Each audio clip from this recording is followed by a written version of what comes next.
Cresce a pornografia infantil na internet. Este é o tema do Via Justiça de hoje.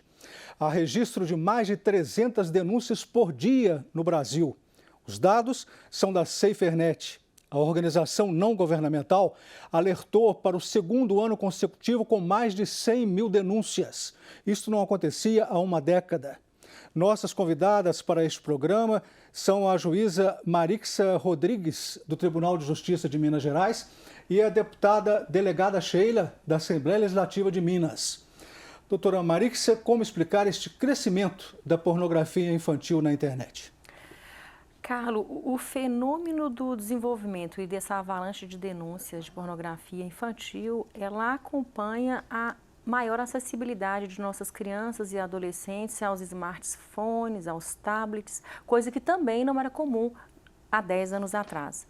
Então, hoje, qualquer brasileiro tem dentro de uma casa, dentro de sua casa, 1, 2, 3 smartphones. Hoje, os pais, para ocupar-se, às vezes, das tarefas domésticas ou até do trabalho, ele dá um smartphone para uma criança, para um adolescente, e para ele é muito cômodo que esse infante, esse adolescente esteja ali vendo vídeos, sim, infantis, e às vezes não.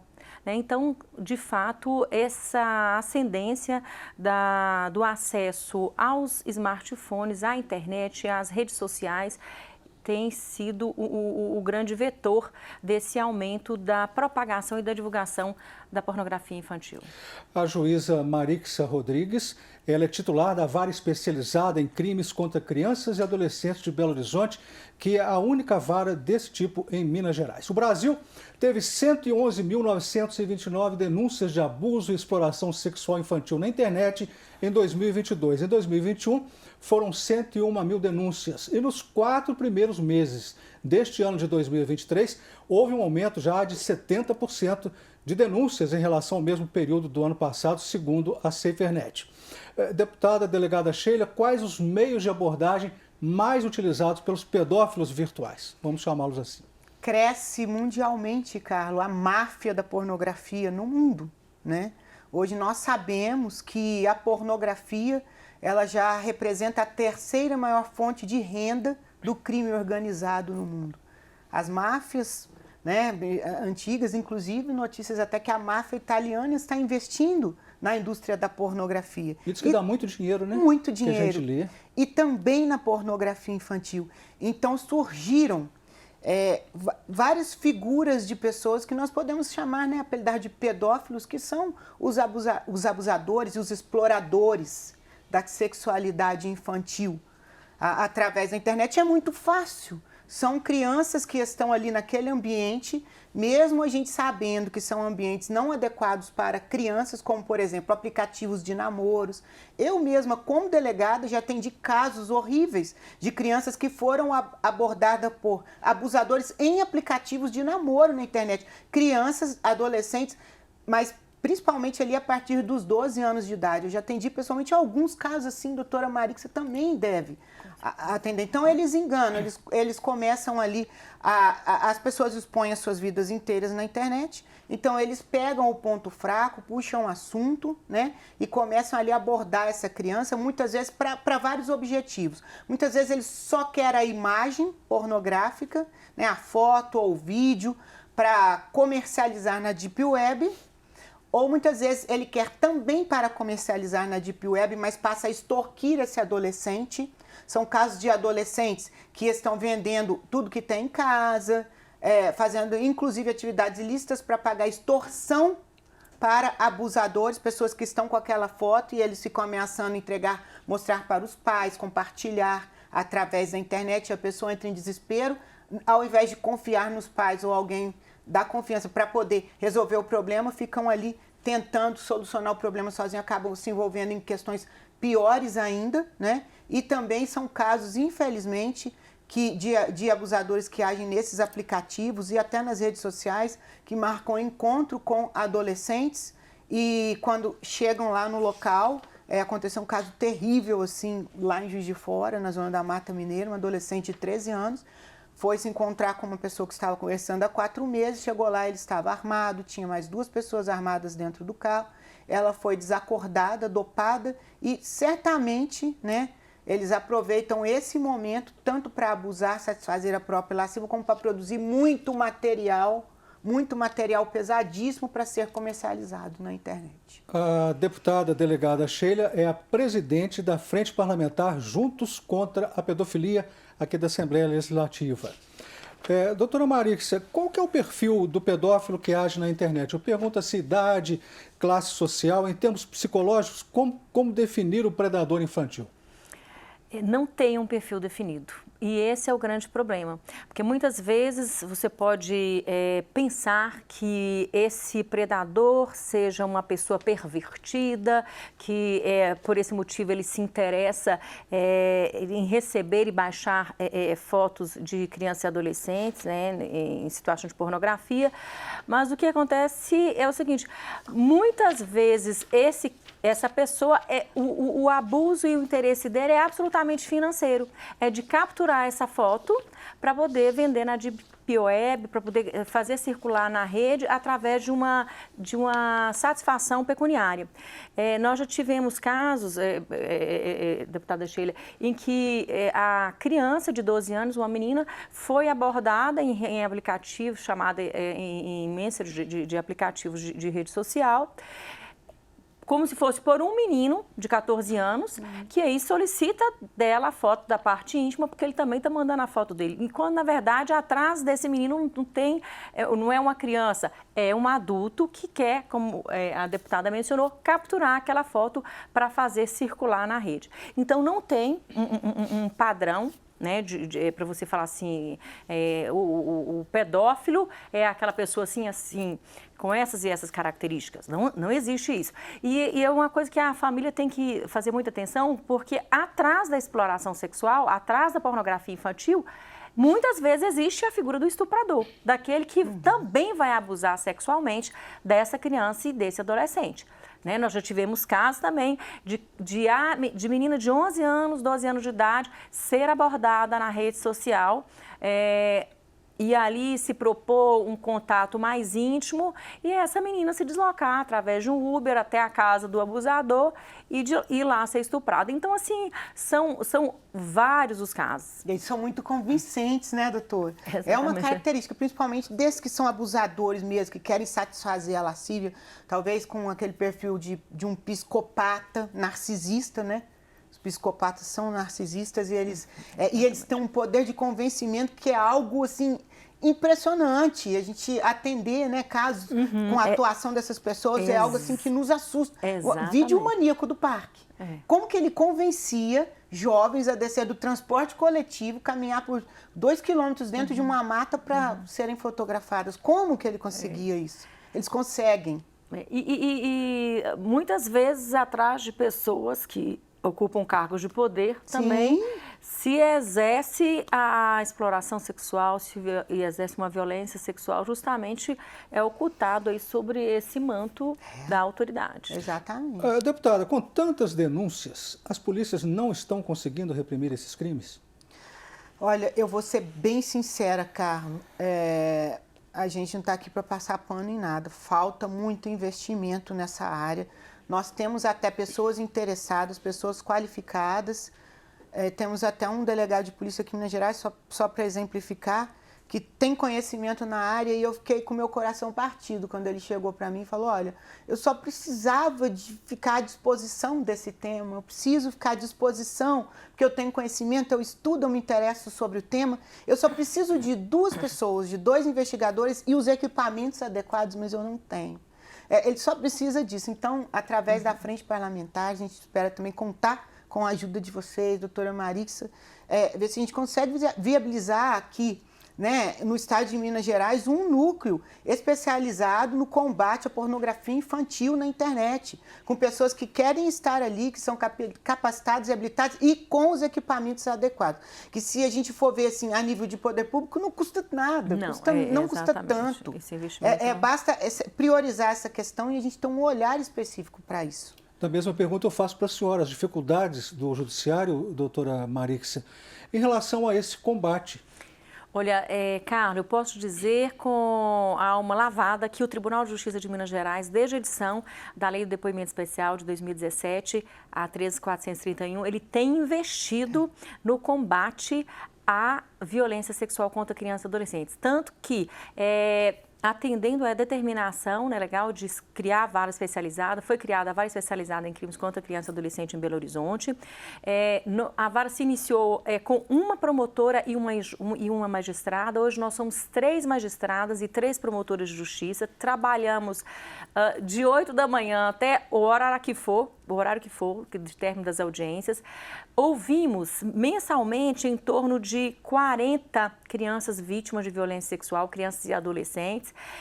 Temos decretado muitas prisões, temos trabalhado em parceria com a Polícia Civil, mas infelizmente a Polícia Civil ela ainda não consegue absorver essa demanda. Porque eu acho que a sociedade ela vai confiando na atuação do Poder Judiciário e vai ficando mais confortável para denunciar.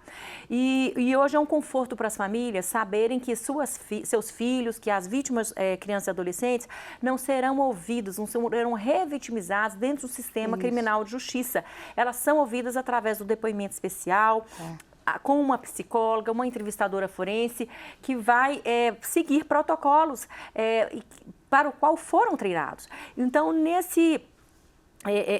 nessa execução dessa oitiva, há todo o acolhimento dessa criança e adolescente vítima. É uma escuta que acho que para a vítima, de fato, é terapêutica, é quase que uma libertação. Então, o problema, pelo que a senhora está falando, é a fiscalização, falta essa fiscalização para se chegar ao abusador. Eu acho que deve haver mais um investimento na política pública por parte do Executivo, enquanto aparelhamento das delegacias especializadas, entendeu? No sentido de mais investigadores, mais equipamentos, como mencionou a delegada Sheila. Hoje nós embora tenham, hoje nós não temos, por exemplo, um equipamento que seja capaz, né, à disposição da polícia para a delegacia especializada de crimes contra criança e adolescente, de extrair os dados celulares do abusador. Exatamente. Nós não temos isso, né? Então, eu recebo lá caso de pornografia, você manda o celular para exame e fica lá 6, 7, 8 meses, anos. Porque 2, 3 anos. Porque nós não temos equipamentos aqui em Minas Gerais. Sabe quanto custa um equipamento desse? 300 mil reais. Pois é, você pensa bem. Então, assim, precisamos de investir mais, equipar melhor, porque os delegados, as delegadas que trabalham nas delegacias especializadas são absolutamente bem intencionados, né? As equipes são bem intencionadas, mas, como se diz, é muita demanda para pouco recurso humano. Exatamente. Nós vamos fazer um rápido intervalo, voltamos em instantes com Via Justiça.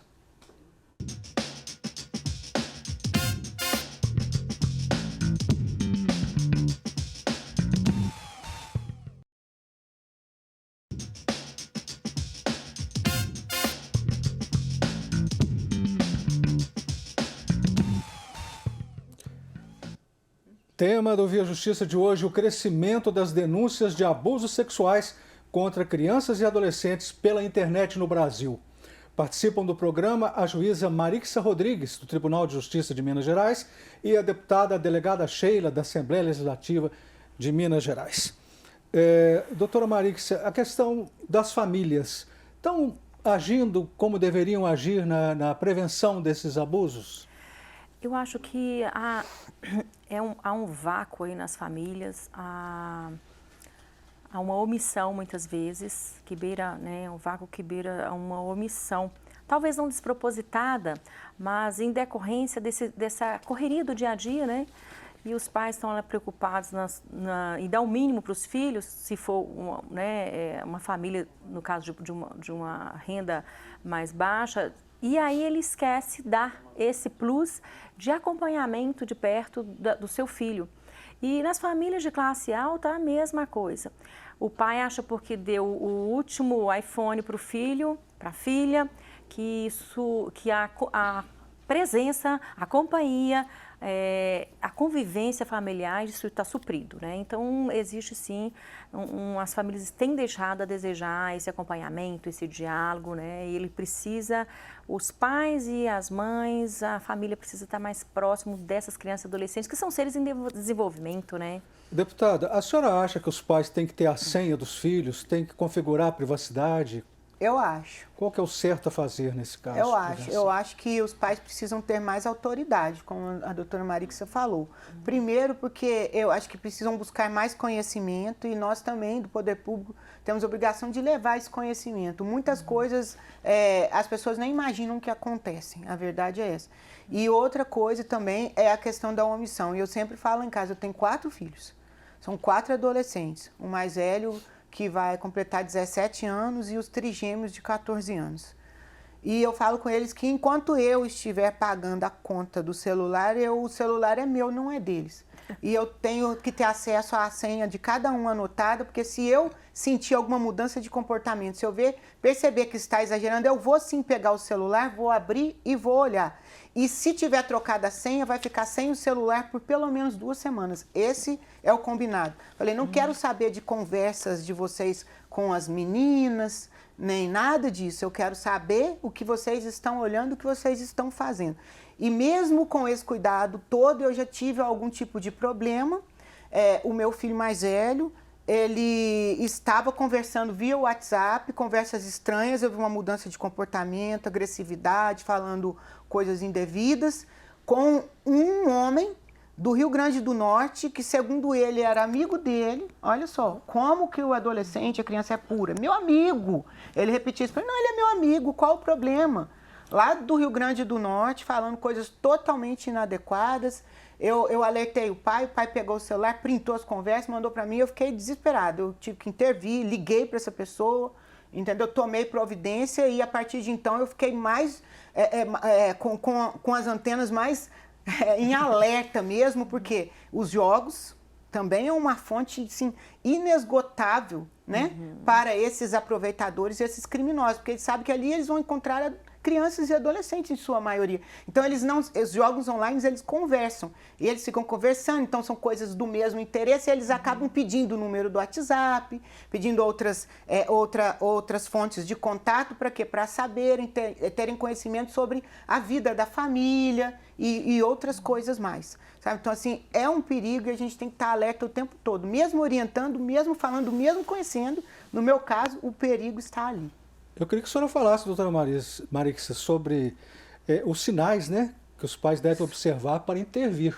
A senhora falou que o filho estava nervoso, é isso? Nervoso, agressivo, ansioso. Ansioso. E quais seriam os outros sinais? Exatamente. A criança e o adolescente, ele como se diz, o corpo fala, né? Ele dá sinais. Eu acho que o contato diário da criança e adolescente com os professores, né? A rede de ensino, ela é um grande acolhedor e pode ser um grande denunciador e parceiro da justiça no combate aos crimes sexuais, porque a criança muda de comportamento. Normalmente fica mais agressiva, fica mais isolada, são sinais que ela vai dando que chega também e vai assim, agravando os sinais, né?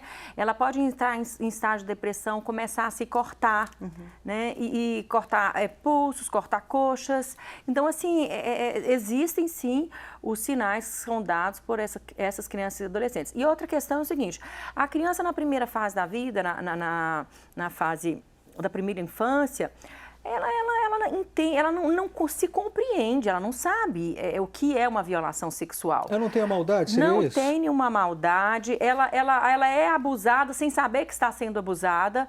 Aquilo para ela, aquele contato, aquela interação sexual, que para o abusador é uma interação sexual, para ela é um jogo, é um joguete. Eu já tive casos de crianças que o abusador chamou para brincar de cabra cega, entendeu? E ali acontecia os abusos enquanto a criança estava com os olhos vendados. Então, assim, para a criança, ela não sabe que ela está sendo abusada. Ela começa a descobrir que ela está sendo abusada quando ela começa a se amadurecer para a sexualidade. E aí, às vezes, na adolescência, a ficha cai e vira uma chavinha lá que ela lembra, olha, quando eu tinha 5, 6, 7 anos, eu era abusada pelo meu padrasto, pelo pai, pelo avô. por aquela pessoa ali que estava ali próximo do convívio. Aí os efeitos psicológicos são devastadores, né? São devastadores. E para quem acha que a gravidade do efeito é só quando o ato libidinoso se constitui aí numa conjunção carnal, num contato mais invasivo, engana-se, porque, na verdade, o toque por cima da roupa, o toque no corpo infantil, ainda que por cima da roupa, por reiteradas vezes, ele causa um arrombo no psicológico da criança e do adolescente. É verdade. Né? Então, assim, ele vai ser um adulto, se não fizer uma boa terapia, um adulto com uma série de problemas. Inclusive, pode impactar na sua interação, na sua vida afetiva, pode impactar na sua opção sexual, né? Porque, às vezes, a figura do abusador, se for um homem, passa a ser uma figura para ela desprezível e ela, né, isso causa um impacto na sua saúde, né, mental, emocional e impacto inclusive para a rede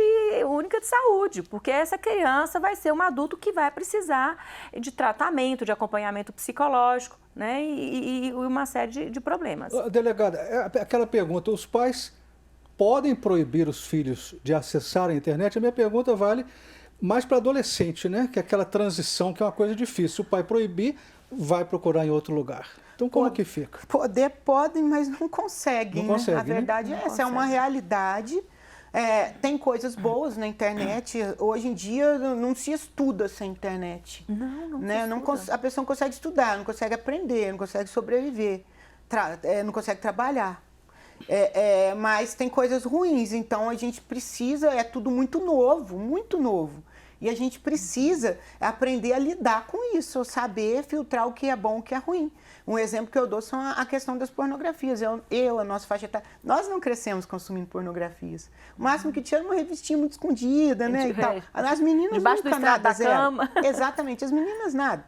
Entendeu? Hoje não, hoje eu estou sempre nas escolas. Toda semana eu faço questão de, pelo menos uma vez por semana, estar em alguma escola conversando com crianças e adolescentes. E depois eu fico conversando e buscando informações e tal. E a gente percebe que crianças de 6 anos, 5 anos de idade estão acessando pornografias. Sim, sabem tudo, sim. Seja num banheiro de escola, seja em casa, seja num campinho de futebol. Elas conhecem, elas sabem sobre isso. Então, a realidade mudou muito. Agora, a questão da criança pequena, igual a doutora Maria, que você falou, que é abusada, isso aí é muito sério.